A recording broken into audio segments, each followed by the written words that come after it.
Assalomu alaykum aka-ukalar, yaxshimisizlar? Sizlarga hozir mana Jersey tovuqimiz bitlabdi. Sizlarga hozir qanday davolash usulini o'rgatamiz. Vitamtekiga yo vet magazinga borasizlar. Mana aka-ukalar, shunaqa Suminak degan dori beradi. Buni ichida 2 dona bo'ladi. Hozir ko'rsataman sizlarga. Ichida mana bu ko'rinishda bo'ladi. Keyin mana bu ko'rinishda 2 dona bo'ladi. Buni mana shu bir donasini 5 litr suvga qo'shasizlar. 2 donasini 10 litr suvga qo'shasizlar. Mana biz rovna 10 litr suv qilganmiz. Xudo xolasa qo'shamiz uni ikkalasini. Keyin jesilarda baribir bularga ham yoqqan sheriklarga ham hammasini botirib olamiz suvga bo'kib qanotlarini taglari bilan.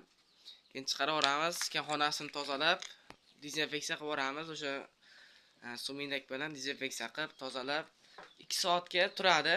Hech narsa kirgizmasdan 2 soatga yopib qo'yasizlar. 2 soatdan keyin o'sha hamma narsaga ta'sir qilib oladi, o'ldiradi bitlarni, kanalarni, burgalarni. Shu bilan yaxshi bo'lib qoladi bular, xudo xolasa.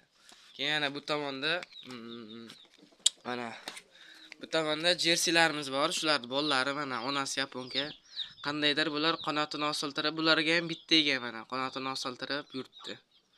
Ularga ham shu suvdan botirib olamiz, quyoshga qo'yib qo'yamiz mana aka-ukalar. Bularga ham shu suminak suvga botirib olamiz oz qo'shib.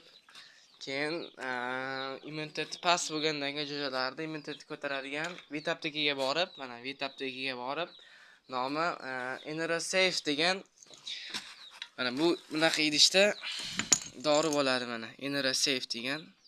Buni 1 litrga 1 gram qo'shib beramiz. Bu nimaga? Bu shamollashga. Buni shamollashini yo'q qiladi. Qorni og'riyotgan bo'lsa, hamma narsaga davo bo'ladi. Immunitetini ko'tartiradi bu dori. Keyin yana bitta dori, mana uning nomi Chiktonik degan dori mana. Bu vitamin bu, immunitetini ko'taradi.